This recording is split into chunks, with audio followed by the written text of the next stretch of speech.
Bonjour les amis, j'espère que vous allez bien. Moi ça va super bien. Que la paix du Seigneur soit avec vous. Bon là vous êtes face à une prière de Saint François d'Assise. Donc je vous laisse lire, qui est magnifique. Aujourd'hui je voulais aborder un terme un peu spécial. Donc je faisais une réflexion par rapport à l'humanisme. Donc l'humanisme, aujourd'hui on nous parle d'humanisme comme étant voilà, la société pour le monde, la solution pour le monde, etc., etc. Bon, il faut absolument faire la volonté de l'homme pour qu'il puisse être heureux, etc. Bon, alors, on peut identifier assez clairement trois formes d'humanisme. Donc, selon moi, donc l'humanisme le plus pur, le plus vrai, le plus sain, est bien sûr l'humanisme enseigné par l'Église, c'est-à-dire l'humanisme où Dieu n'est plus entre parenthèses, mais fait partie intégrante de la société, l'humanisme de l'Évangile, avec Jésus-Christ étant euh, au centre de l'enseignement. Donc cet humanisme-là, de toute façon, si on suit l'Évangile et qu'on vit à travers l'Évangile, on peut le voir à travers la vie des saints qui sont vraiment les plus représentatifs. Hein, les meilleurs catholiques sont les saints. On voit bien à travers leur vie que si on vit comme eux, euh, ça risque de très très bien se passer pour le monde, pour la communauté, etc.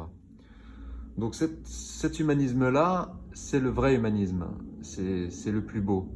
Maintenant, on nous a vendu, depuis la Révolution française notamment, pour donner l'exemple de la France, un humanisme nouveau, c'est-à-dire on se met à dire liberté, égalité, fraternité, donc liberté de faire ce qu'on veut, liberté de conscience, liberté de...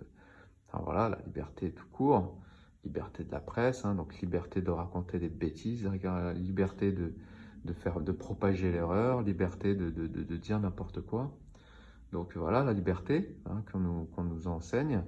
L'égalité, l'égalité pareil, l'égalité, on est tous égaux, etc. Bon, une grande bêtise.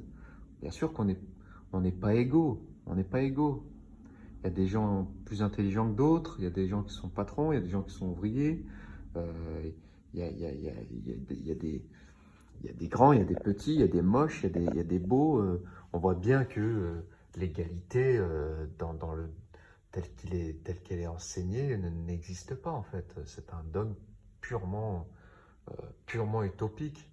Euh, et dans une société où l'humanisme de Jésus-Christ règne, eh bien, on ne parle pas d'égalité, mais on parle d'équité. D'équité, ça n'a rien à voir. C'est-à-dire que le plus intelligent doit apporter à celui qui l'est moins ce qu'il peut faire, le moins intelligent doit apporter ce qu'il sait à l'autre, et puis voilà, c'est le don de chacun, le don de tous les talents au service de la société, pour le bien de la communauté. Et donc voilà, cet humanisme nous a clairement, a clairement tué le catholicisme en France, parce qu'on a mis au même niveau du coup toutes les religions. Donc on a mis l'erreur, l'islam, le protestantisme, toutes les fausses religions, les sectes, au même niveau que la vérité catholique. Voilà, il n'y a qu'une seule religion vraie, c'est le catholicisme. Voilà, et cette religion, donc du coup, peut tolérer, l'erreur, mais en aucun cas l'accepter. En aucun cas l'accepter. Et cet humanisme, malheureusement, a pénétré au plus profond de nos sociétés modernes, et on voit bien qu'il est maintenant impossible d'aller à contre-courant par rapport à ça.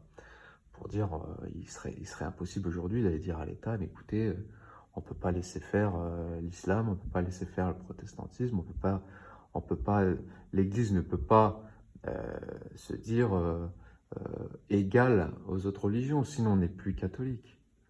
Si nous sommes catholiques, nous avons donc adhéré à la vérité en la personne de Jésus-Christ, et nous croyons aux enseignements qu'il nous donne à travers son Église.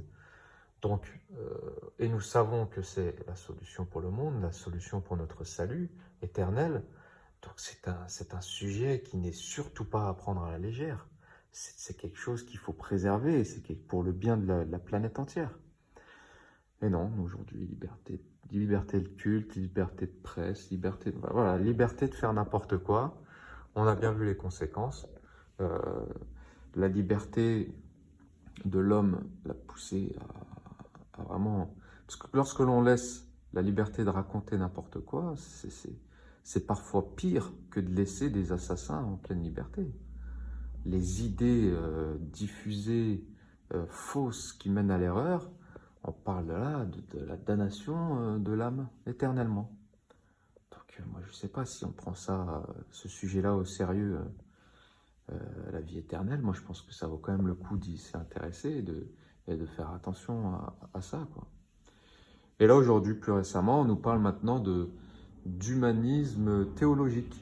Voilà, les juifs, les chrétiens et les musulmans, ils croient au même Dieu, donc voilà, on est tous pareils. Ah, on n'est pas tous pareils, hein. On ne croit pas au même Dieu, hein. On ne croit pas au même Dieu, hein. Et on a beau croire que ça nous nous unit pas. Sur le terrain, la réalité, malheureusement, est tout autre.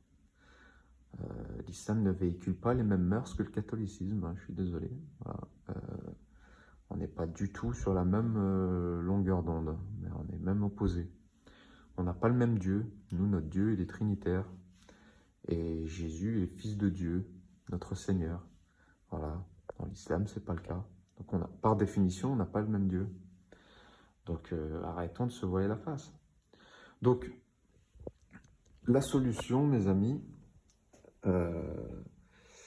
c'est par rapport à l'islam radical, par rapport aux idées radicales, par rapport à la liberté radicale, eh bien, il faut radicalement redevenir catholique. Voilà. Dans le bon sens du terme, ça ne veut pas dire prendre les armes et aller faire la guerre. Non, non, il faut radicalement retourner à l'église, radicalement se remettre au catéchisme, radicalement se remettre à prier, radicalement demander pardon à notre Seigneur, de nous être perdus comme ça, et de lui demander les grâces nécessaires pour que la paix et son règne puissent revenir. Si son règne, pour qu'il règne en chacun d'entre nous, demandez au Seigneur que le Seigneur puisse régner en vous-même, afin qu'il puisse régner dans toute la société. Et lorsque le règne du Seigneur est dans la société, les grâces pleuvent. Ce sera des pluies, des torrents de grâce.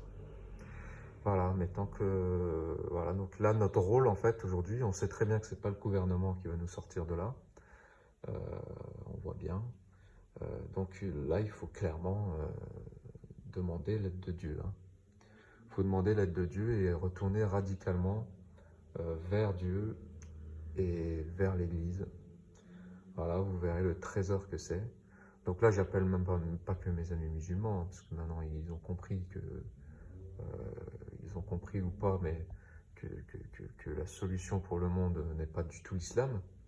Les musulmans sont conscients de la décadence mondiale, mais ils n'ont pas le bon médicament.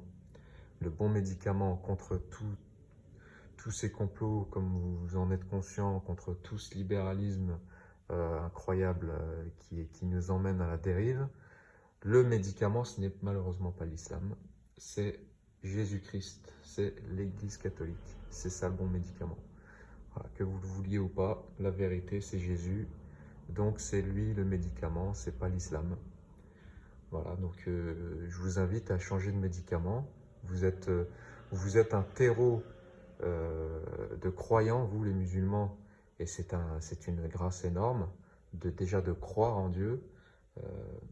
Mais si en plus vous tournez vers le vrai Dieu, parce que vous méritez d'adorer le vrai Dieu, d'adhérer à la vérité, eh bien vous verrez que votre vie va se transformer et vous participerez avec nous catholiques qui sommes conscients, tout aussi conscients que vous de ce qui se passe en France, mais on a le vrai médoc.